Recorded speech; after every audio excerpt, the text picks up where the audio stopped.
this company for over 30 years, and I started when I was 5. What? There's a little bit of hesitation there. Just a little. Just a little, yes. We have Kyle up there at the front. Hi.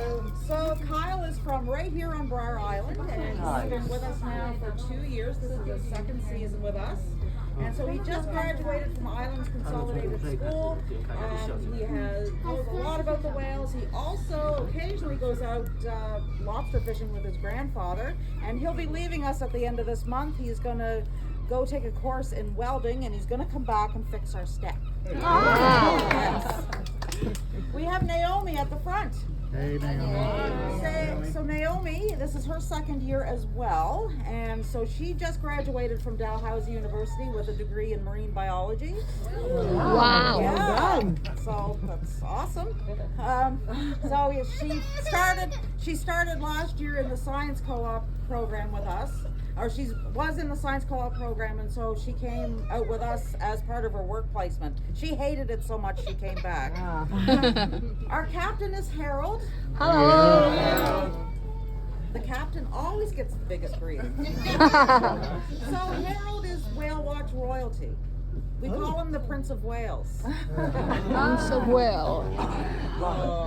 You're Prince of Wales? Shut up, Stevie. So Harold is the originator of whale watching in southwest Nova Scotia. So he was the guy that started all of this.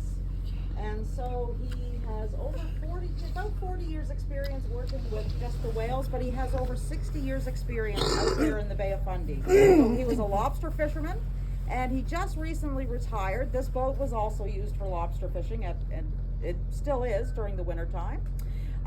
So as a Whale Watch organization, as I mentioned, we are the original, and the reason why we started was because of research.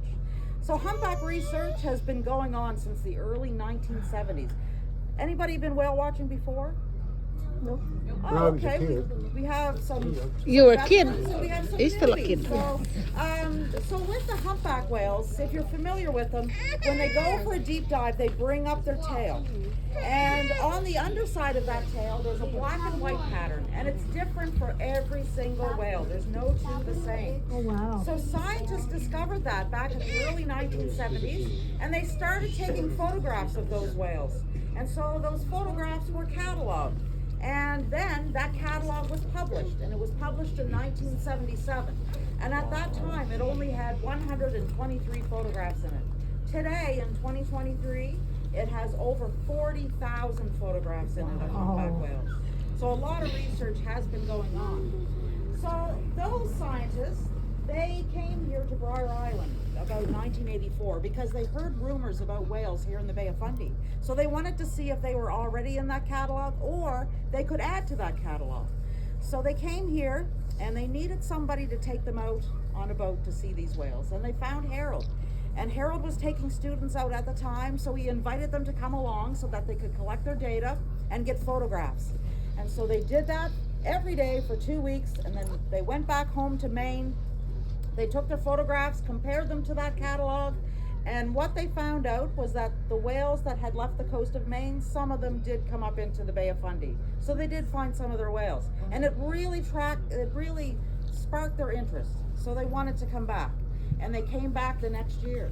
And also, the public found out there were whales out here in the Bay of Fundy and wanted to see them as well. So Harold thought about it, and he thought, this would be a really good way to pay for that research. It also would create some public awareness and also provide an education about these whales. So he started taking people out. And it really caught on. And here we are today, 40 years of research, 38 years of whale watching. And we're still doing research on every single cruise that we go out. We're collecting the data and we're taking those photographs and contributing to that catalog. Guess who's paying for that? We are. That would be you. So thank you so much. We really appreciate you coming all the way to the end of the world to come out with us. We really appreciate that. And we do still do our research on every single cruise. So at some point when we're with the whales, you'll notice that we kind of lag behind them a little bit, and that's so we can get that photograph of the other side of the tail. So if you notice that's happening, that's what's going on. So, what we're going to do this evening, we are going to head right out Grand Passage and right out there into the Bay of Fundy. And the Bay of Fundy is one of the best places in the world for whale watching. And it's all because of our tides. So the tide is going out now. This drops anywhere between 22 to 28 feet in 6 hours and 13 minutes from high to low tide. If you were to go further up into the Bay of Fundy, there's a place called Burnt Coat Head. And that's where they measured the highest tides in the world, 53 feet. Up by who? And again, home? that takes place in 6 hours and 13 minutes. It's a Up by very strong Burncoat tide. Park. We were up there. So out there in the Bay of Fundy, just off Briar Island. So choosing Briar Island, you made a good choice because the ledges off Briar Island is where we find most of the whales. So if you have a look at our chart, the monitor right there at the front, you can see Briar Island. If you can't see it, you can have a look later on.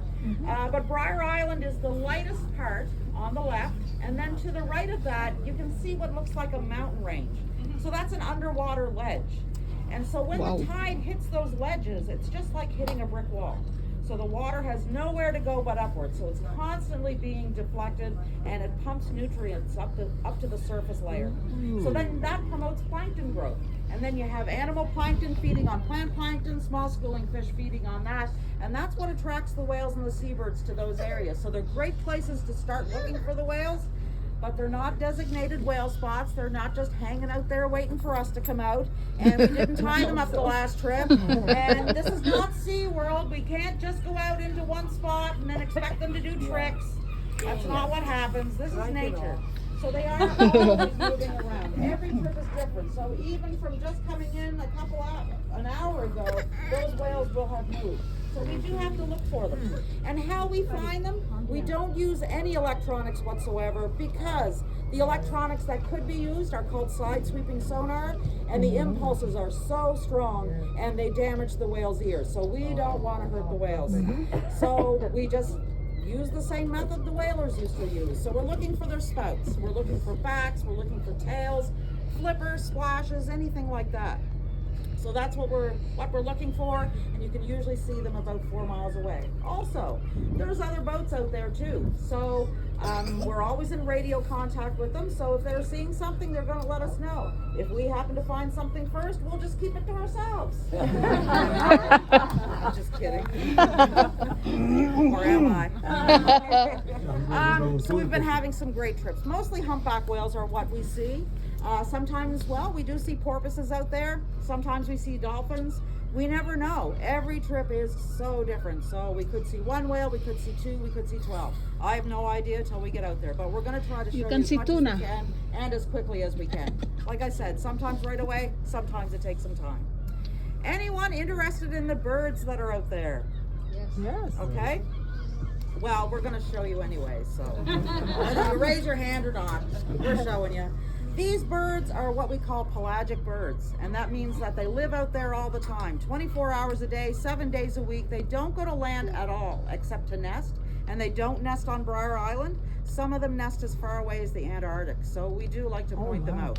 And Naomi's going to do that for us this evening. She'll let you know what you're looking at, whether it's a seabird or, I mean, we see puffins out there too. Or dolphins, porpoises, and once we're with the whales, she's going to tell you a whole lot more about the whales as well. And I'll get to your question afterwards. We're just going to run through this and then we'll come see you. So what typically happens is